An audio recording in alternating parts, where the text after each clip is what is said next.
Hello दोस्तों, आप सभी का अपने YouTube चैनल एसएस क्लासेस पे स्वागत है।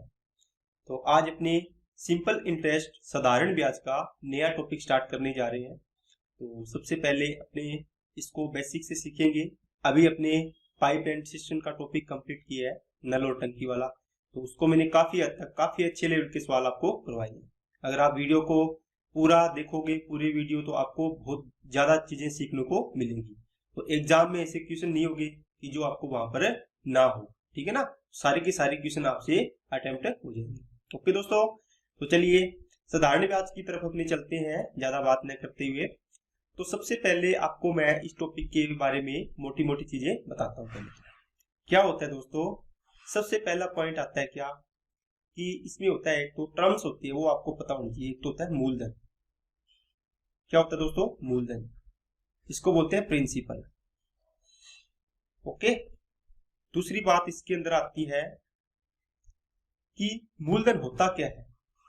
आप बोलोगे सर मूलधन वो राशि होती है जब एक व्यक्ति किसी दूसरे व्यक्ति से, मान लो ए कोई व्यक्ति है, इसको पैसे की जरूरत है, और बी कोई व्यक्ति है जिसके पास पैसे पड़े हैं। तो ये पैसे ए जाएगा बी के पास कि मेरे को ना 10,000 रुपये चाहिए। तो ये ए बी से 10,000 रुपये ले लेगा, तो ये ले लिए 10,000 रुपये। अब इसके पास तो जीरो हो गए, मान लो ये पैसे इधर आ गए, है ना। तो ये कहेगा कितने साल के लिए चाहिए, तो वो टाइम होगा, ठीक है। अब ये तो है नहीं कि 10,000 रुपये दिए और कहेगा चलो तू 2 साल बाद 3 साल बाद मेरे को 10,000 रुपये वापिस दे देना, ये बोलेगा, है ना। लेकिन ये उस पर कुछ इंटरेस्ट भी लेगा, मतलब 10,000 के साथ कुछ पैसे वापिस इसके साथ एक्स्ट्रा लेता है। 10,000 तो मूल लेना ही लेना है, ये है ना, अपने बोलते हैं ना मूल पैसे है। तो ये तो हो गया जो राशि उधार ली जाती है, उधार ली जाती है, ऐसे बोल सकते हो आप, ठीक है। तो आपने कितने रुपए उधार लिए या दिए, वो हो गया आपका मूलधन। दूसरी बात आती है समय। समय का बता दिया आपको, टाइम कैसे कि कितने समय के लिए आपने पैसा रखा। समय तो कितना भी हो सकता है ना, आपने 2 साल लगा रखा है, 3 साल रखा है ना, 3 ईयर हो गया, या 5 मंथ रखे हैं, या 7 साल रखा है, जितना भी टाइम हो ये आपका टाइम हो जाएगा कि जो पैसे आपने इससे उधार लिए वो कितने समय बाद लौटाए। जैसे मान लो आपने 2019 में लिए, 1 जनवरी 2019 को लिए, और आपने 1 जनवरी 2020 को लौटा दिया। इसका मतलब पूरा 1 साल आपने पैसा रखा है। अगर 2019 में लेके आप 2022 में पैसा लौटा रहे हो, तो इसका मतलब आपने 3 साल पैसा रखा है। 3 साल हो गए ना, ये चीजें आती है। इसके बाद आती है आपकी रेट। तो रेट तो सर बहुत ही बड़ा, मतलब समझने वाली चीज है। रेट आपको प्रतिशत में होगी, तो ये आपको अपने अपने नेक्स्ट पेज पे करेंगे इसको। इसके बाद अपने बात करते हैं क्या दोस्तों, रेट का। वैसे अगर इसकी डेफिनेशन होती है दोस्तों कि 100 रुपए पर, 100 रुपए अगर आपका मूलधन है, ठीक है, 100 रुपए पर 1 साल का ब्याज, यही आपकी रेट परसेंट होती है। 1 साल का ब्याज होता है, वही क्या होता है आपका रेट परसेंट होती है। अब आपका 1 साल का टाइम हो सकता है, इसमें साल का हो सकता है, 1 मंथ का हो सकता है, 1 दिन का हो सकता है ना, 1 वीक का हो सकता है। वो अपने अलग अलग इसको समझेंगे, मैं आपको इसको पूरा विस्तार से समझाऊंगा, ठीक है दोस्तों। उसके बाद बात आती है simple interest, SI, simple interest. तो ये क्या होता है, ये आपको पता है साधारण ब्याज। तो जो मूलधन पर जितने समय के लिए ब्याज लगता है वो साधारण ब्याज हो जाएगा। इसका नॉर्मल फॉर्मूला ये होता है PRT/100 होता है, PRT/100, ऐसे याद रखना है आपको। इसके बाद पॉइंट आता है A, मतलब अमाउंट, इसको बोलते हैं अमाउंट। अमाउंट क्या होता है दोस्तों, प्रिंसिपल में अगर आपने ब्याज ऐड कर दिया, सिंपल इंटरेस्ट या ब्याज जो भी है, तो ये अमाउंट बन जाता है। मतलब इसको बोलते हैं दोस्तों मिश्र धन। क्या बोलते हैं? मिश्र धन। ये मूलधन प्लस ब्याज जोड़ देंगे तो ये मिश्र धन बन जाएगा। दोस्तों आपने 20,000 रुपये उधार दिए किसी को, है ना, आपने दे दिए। जब वो 2 साल बाद या 1 साल बाद जब भी लौटाएगा, तो वो इसके साथ कुछ ना कुछ राशि अलग और लौटाएगा। जैसे मान लो उसने 1,000 रुपये और दिए, तो आपके पास 21,000 रुपये आएंगे। ये क्या है? प्रिंसिपल, मतलब मूलधन। ये क्या दिया इसने? इंटरेस्ट दिए आपको, सिंपल इंटरेस्ट हो चाहे कोई भी हो।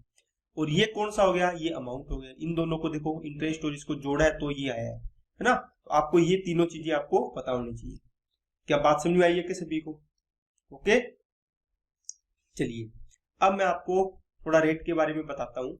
दोस्तों रेट होती है जो, रेट मतलब दर।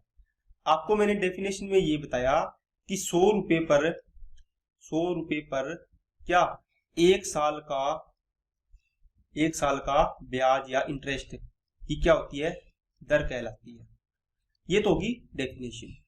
अब इसका मतलब ये हुआ दोस्तों कि देखो, जब भी अपने प्रतिशत में चीजें निकालते थे तब इसका मतलब होता था कि कोई चीज मान लो 2000 में से आपके पास 500 रुपए है, 2000 रुपए में से कितने रुपए आपके पास है, 500 रुपए आपने मान लो खर्च कर दिए, या आपने टी शर्ट खरीदी है या शर्ट खरीदी है, तो आपने कितना प्रतिशत 100 में से कितना खर्च किया हुआ, 2000 में से तो 500 खर्च किया, 100 में से बताना हो आपको। अपने ऐसे निकालते थे ना, तो प्रतिशत में से निकालना है। 2 जीरो से 2 जीरो और 20 ये कटो तो कितना आ गया, 25। इसका मतलब 2000 में से 500 खर्च किया है ना, वो 100 में से 25 खर्च करने के रेशो में है, अनुपात में है। इसका मतलब 100 में से आपने 25 रुपए खर्च किए, यही बताना होता है आपको। इसमें भी देखो 100 रुपए पर आपको कितना ब्याज है, एक साल का इंटरेस्ट, एक ईयर का इंटरेस्ट, यही क्या होता है, रेट होता है दोस्तों। इसी को अपने रेट बोलते हैं, ठीक है ना। बात समझ में आ गई क्या।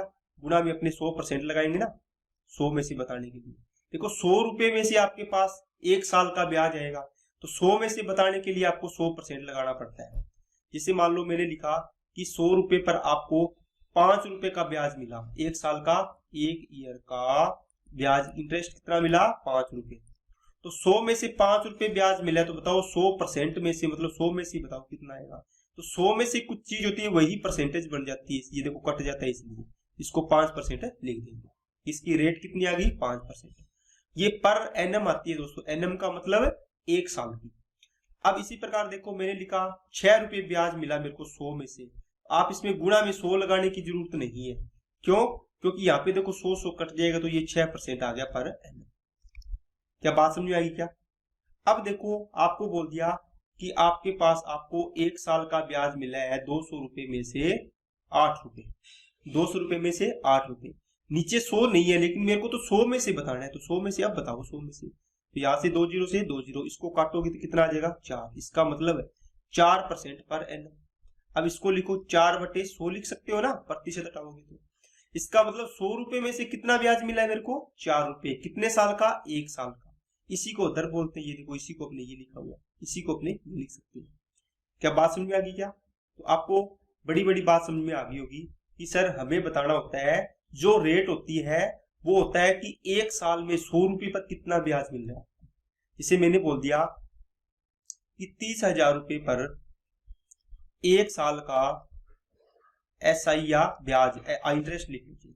मान लो 500 रुपए है, 5,000 रुपए है ना, तो रेट बताओ। तो आप यहां से लिखोगे सर 1 रुपए पर बताओ कितना आएगा, तो 5,000 बटे आएगा दोस्तों 30,000 ना। 100 में से बताओ, क्योंकि 100 में से रेट जो बताना होता है वही तो रेट होती है। तो 5,000 बटे 30,000 इंटू में क्या आ जाएगा, 100%। इसको सोल्व करेंगे तो ये एक साल की रेट आ जाती है, क्योंकि यहाँ पे टाइम एक साल का दिया हुआ है। ओके, तो इस प्रकार के क्वेश्चन अपने आगे आएंगे, लेकिन ये मैंने आपको बता दिया कि 100 में से बताना होता है। इसी को अपने डायरेक्ट लिख सकते हैं क्या, कि 5,000 रुपए मेरे को ब्याज मिला है एक साल का, एक साल का है ना, एक साल का। अगर यहाँ पर 2 साल होते तो मैं इसको 2 से डिवाइड कर लेता, मेरे को एक साल का ब्याज रखना है यहाँ के ऊपर। आपका फॉर्मूला मैंने बताया ना, जो भी एक ईयर का इंटरेस्ट बटे में क्या आएगा, प्रिंसिपल, गुणा में क्या आएगा, 100। बस ये है आपका, यही रेट परसेंट है। ठीक है ना, आगे बात समझिए। तो नीचे क्या आएगा, 30,000 मूलधन, और गुणा में 100 में से बताना है। देखो 30,000 में से 5,000 था, 100 में से कितना आएगा, वो आपकी रेट परसेंट है बन जाएगी। ओके दोस्तों, चलिए अब मैं आपको बताता हूं क्या चीज दोस्तों, कुछ चीजें आपको समझ में आई होगी। तो अब अपने टॉपिक को थोड़ा सा आगे बढ़ाते हैं, जिससे मैं क्वेश्चन लेता हूं। जैसे आपके सामने लिखा होता है कई बार 12% पर एनम, ठीक है, एक मैंने लिख दिया। इसका मतलब हुआ कि दोस्तों ये चीज लिखी है ना, इसका मतलब जैसे आप लिखते थे 25 रुपीज पर किलो।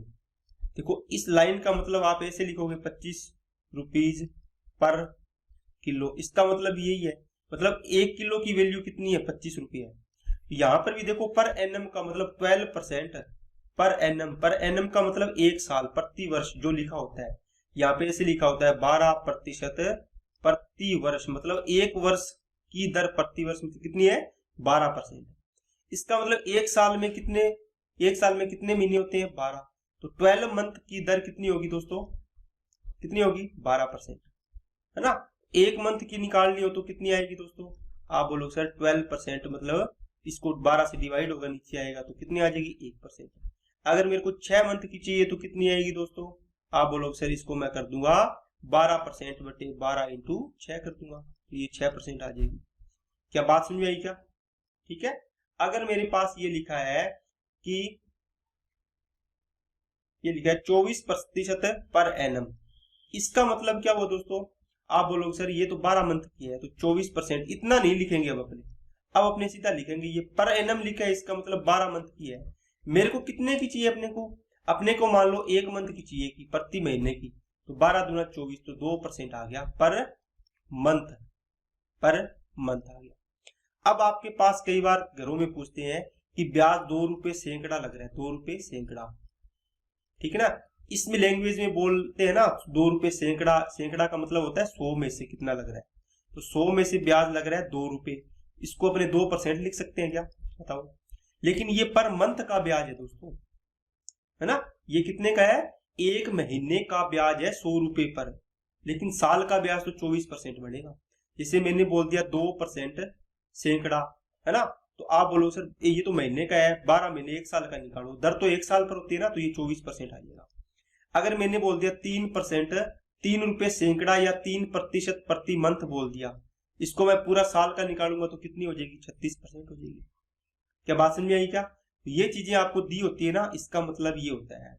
या इसको दूसरी लैंग्वेज में अपने क्या बोल सकते हैं, देखो जैसे 2 रुपए सैकड़ा ब्याज है, ब्याज दर है मान लो, इसका मतलब हो गया 2% पर मंथ, ऐसे लिख सकते हैं इसको, ये दोनों बात एक ही है।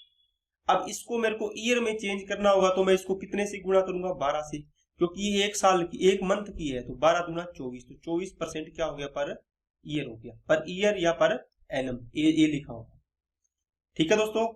तो ये बड़ी बड़ी बात आपको समझ में आ गई होगी। चलिए अब आपको अगर डे का निकालना हो तो भी निकाल सकते हो। देखो आपने 24% है वो 1 साल की है 12 मंथ की, 1 मंथ की कितनी आएगी 2%। अगर मेरे को यहाँ पर 1 दिन की चाहिए तो डे देख लेंगे अपने, 2% है वो पूरे कितने दिन की हो जाएगी। अब ये 1 मंथ का मतलब या तो 30 डे या 29 डे जो भी हो, लेकिन मैं आपको सिखा रहा हूँ, मान लो 30 डे मान लिया, मतलब 30 दिन के 2% है। 1 दिन का कितना आएगा, यहां से आप बोलो सर 2/15, 30, है ना, 1 दिन का आ गया। अब आपको 10 दिन का चाहिए तो 10 दिन का निकाल लो, 2/30 इंटू में आ जाएगा 10, अगर 20 का चाहिए तो गुणा में 20 आ जाएगा, ठीक है ना। तो ये बातें आपको समझ में आ गई होगी। चलिए अब मैं आपको सिखाता हूँ चीजें जो आपको फॉर्मूला बेस्ड चीजें होती है, लेकिन फॉर्मूला भी सीखना जरूरी है और बाकी चीजें भी सीखनी जरूरी है। दोस्तों आपने सिंपल इंटरेस्ट का फॉर्मूला पढ़ा होगा, क्या, PRT/100, ठीक है, या आप इसको लिख सकते हो PRT%। क्यों, क्योंकि प्रतिशत का मतलब होता है 1/100 आएगा नीचे, तो ये 100 नीचे लगा लो, चाहिए ऐसे लिख लो, तो दोनों बातें क्या है दोस्तों सेम है। अब आपके पास क्या होगा, जब भी आपको निकालना होगा आपको प्रिंसिपल हमेशा 100 मानना होगा, ठीक है ना, प्रिंसिपल हमेशा क्या मानना होगा दोस्तों 100 मानना होगा। तो यहां से आपका ब्याज कितना बनेगा, बताओ ब्याज कितना बनेगा। अगर 100 रुपये आपने प्रिंसिपल मानना है, मान लो 100% में मान लें, तो प्रिंसिपल या मूलधन हमेशा कितना होगा दोस्तों 100%। अब इसमें से लिखो SI बराबर P का मान कितना है 100%, इंटू में R का मान R और इंटू में T का मान T और अपोन में 100। यहां से इसको काटोगे तो कितना आएगा RT%, या इसको लिखोगे R% इंटू T लिखोगे, एक ही बात है क्या, या RT% लिखोगे। तो आज के बाद आपको देखना है दोस्तों क्या, प्रिंसिपल हमेशा 100% है ना, तो रेट परसेंटेज दिया होगा, टाइम दिया होगा, जैसे मान लो 10% दी है, ये 2 साल दिया है ना, तो आपको यहां से डायरेक्ट पता चलेगा कि इनका गुणा करने से मेरे पास SI% बनेगा, कितना बनेगा 10 दूआ 20%, क्या बात समझ में आई क्या? तो आप बोलोगे सर प्रिंसिपल तो है मेरा 100%, हमारा SI परसेंट कितना आया है 20%, क्योंकि ये सारी प्रतिशत में चल रही है दोस्तों। तो अमाउंट कितना हो जाएगा? आप बोलोगे सर 100% प्लस का 20%, तो कितना हो जाएगा 120%। इन तीनों चीजों में आपको एक चीज दी होगी और दूसरी चीज की वैल्यू अपने निकाल ली, ठीक है ना। चलिए अब मैं आपको ये लिखता हूं SI परसेंट इक्वल टू होगा क्या RT परसेंट। क्या होगा दोस्तों RT परसेंट। मैंने यहां लिखा प्रिंसिपल, यहां लिख दिया मैंने रेट परसेंटेज, यहां लिख दिया मैंने टाइम, यहां लिख दिया मैंने SI परसेंटेज, यहां लिख दिया मैंने अमाउंट। अब अपने पास देखो ये डायग्राम सीख के तो आपको सारी की सारी चीजें क्लियर होती जाएगी। दोस्तों प्रिंसिपल हमेशा कितना मानना है 100%। मान लो मैंने 10% दर मानी है, टाइम मैंने 2 साल के लिए, ये देखो 10% पर एनम या पर ईयर लिखा हुआ हमेशा, मतलब दर होती है वो 1 साल पर होती है। तो यहां से SI परसेंट कितना बनेगा? आपको पता है सर RT परसेंट बनेगा, मतलब R और T का गुना बनेगा। तो 10 दुआ 20, तो ये कितना बनेगा 10 दुआ 20, तो 100 और 20 कितना हो गया 120, तो ये क्या बन जाएगा अमाउंट बन जाएगा, मिश्रधन बन जाएगा। चलो नेक्स्ट और लेते हैं अपने, जैसे मान लो 100% आपने माना, क्या माना 100% क्या प्रिंसिपल, आपने 20% पर एनम की दर से आपने रेट फिक्स कर दी, आपको 3 साल के लिए आपने ये रेट दिया। इसका मतलब कितने, 1 साल का आपको 20% ब्याज मिल रहा है 100 रुपए पर। 100 रुपए 100 माना है ना आपने, 100 का 20% मतलब आपको ये ब्याज मिल रहा है 20% मिल रहा है ना। 1 साल का 20 तो 3 साल का कितना मिलेगा? आप बोलोगे सर 60% मिलेगा। कितना मिलेगा 60। तो मिश्रधन कितना हो जाएगा 100 रुपए तो आपका वो है ही, और 60 रुपए क्या हो गया ब्याज हो गया, तो टोटल कितना वापिस मिलेगा 160। बताया था ना इसे P, ये इंटरेस्ट हो गया, ये क्या हो गया अमाउंट हो गया, ये प्रतिशत में आएगा। इसी प्रकार आपको 100% ये माना, ये मान लो आपका 12.5% है, ठीक है, 2 साल के लिए आपने इसमें लगाए हैं। तो बताओ कितना होगा ब्याज? आप बोलोगे सर इन दोनों का तो गुना ही होना है, तो 12.5 दूना 25, 25%, तो मिश्रधन कितना हो जाएगा 125%। ठीक है दोस्तों, तो अब ये बातें आपको समझ में आई होगी कि अपने इस प्रकार देखो इस चीज में से, इसमें से और इस चीज में से, तीनों में से आपको एक चीज दी होगी, मैंने अलग अलग एग्जांपल लेके आपको बता दी। एक की वैल्यू दी होगी उतने परसेंट के बराबर करेंगे, ठीक है, और बाकी जो भी चीज पूछी है वो अपने निकाल देंगे, ठीक है। चलिए मैं एक एग्जांपल लेता हूं, जैसे मान लो 10,000 रुपये कोई प्रिंसिपल है, इसकी रेट परसेंट इसने दिया मान लो 10%, और टाइम इसने दिया है दोस्तों 3 साल। आपको बताना है अमाउंट कितनी आएगी, अमाउंट का मतलब मिश्रधन कितना आएगा। दोस्तों देखो 100% ये किसके बराबर होता है 100%, यहां से जो RT बनेगा RT परसेंट, ये क्या बनेगा? आप बोलो सर ये तो SI परसेंट बनेगा। कितना बनेगा 10 दिया 30, 10% इंटू 30, मतलब 1 साल की 10% ब्याज मिलेगा, तो 3 साल का कितना 30% ब्याज मिलेगा। अब बताओ 30% ब्याज मिलेगा, आपका मूलधन कितना मानना है हमेशा 100, तो टोटल अमाउंट कितना हो जाएगा 130 हो जाएगा। अरे ये तो 100% के बराबर मानना है ना हमेशा। क्या बात समझ आई क्या? बोलो। तो आपके पास देखो 100% की वैल्यू कितनी है,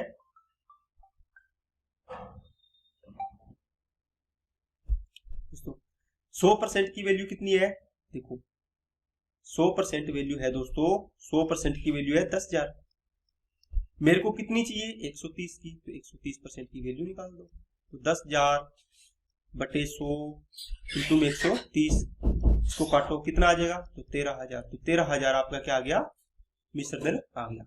अगर आपको पूछा होता कि बताओ ब्याज बताओ SI कितना आएगा, तो बताओ कितना आएगा, देखो 30% निकालना है इसका, 10,000 रुपये है ये, तो 100 की वैल्यू आप डायरेक्ट लिखा करो अब ऐसे, जिसके नीचे आपको निकालना कितने का SI निकालना है, SI कितना परसेंट है 3 साल का 30%, तो 30% निकाल दो, तो कितना आ जाएगा 3,000 आ जाएगा, सॉरी 3,000 आ जाएगा।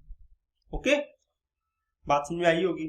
चलिए अपने अब आपको मैंने बेसिक सिखा दिया है, अब ये क्वेश्चन करके देखिए, एक व्यक्ति ने एक निश्चित राशि को 5% प्रति वर्ष की दर से 4 वर्षों के लिए निवेश किया। यदि 4 वर्ष बाद साधारण ब्याज 800 रुपये है तो मूलधन ज्ञात कीजिए। दोस्तों बिल्कुल आसान, 5% आपको ब्याज 1 साल का मिलेगा तो 4 साल का कितना मिलेगा, तो आप बोलोगे सर 5% इंटू कितना हो जाएगा 4, तो कितना हो गया 20%। ये क्या है, ब्याज है, कितने साल का, 4 साल का। तो बताओ 4 साल का साधारण ब्याज कितना दे रखा है 800 रुपये, तो मतलब 800 के बराबर होगा। आपको पूछा है मूलधन, तो मूलधन हमेशा कितना परसेंट, 100%, तो 100% वैल्यू निकाल दो यहाँ से। तो 800 बटे 20 और इंटू में क्या आ गया 100%, ठीक है ना। यहाँ से काटो, ये आ गया 20 चौके 80, ये आ गया 4000 रुपये। क्या बात समझ आई क्या। अगर ये तो आपको मूलधन पूछा था, आपने निकाल दिया। जब 20% की वैल्यू आपने देख ली कि 800 के बराबर है, आपको पूछे कि मिश्रधन बताओ, तो आपको पता है कि 100% तो मूलधन है, 20% ब्याज हो गया, तो टोटल 120% क्या हो गया, मिश्रधन हो गया। ये अमाउंट निकालनी हो तो 800 बटे 20 इंटू में 120, क्योंकि ये नीचे आएगा, ये गुना में आएगा। तो 20 छिके 120, 8 छिके 48, 4800 रुपये आपका टोटल आपको मिलेगा। ठीक है दोस्तों, चलिए।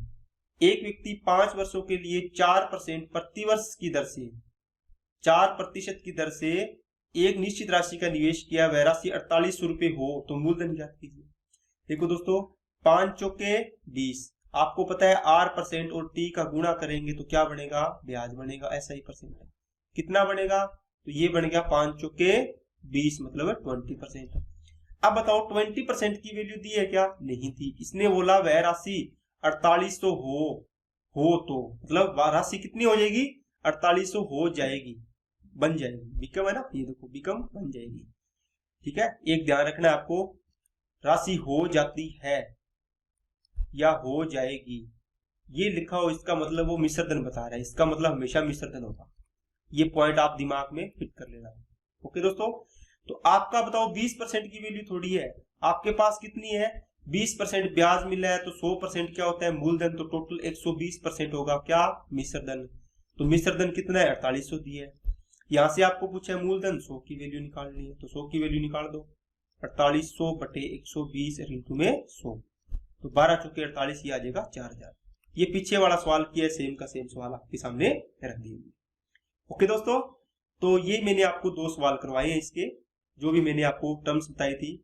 अब ये सवाल नए टाइप का है, ये अपने नेक्स्ट कल पढ़ेंगे। तो आज आपको जितना भी मैंने काम करवाया है, आप वीडियो को अच्छे से देखना और इसकी प्रैक्टिस करना और फिर अपने नए सवालों पे चलेंगे।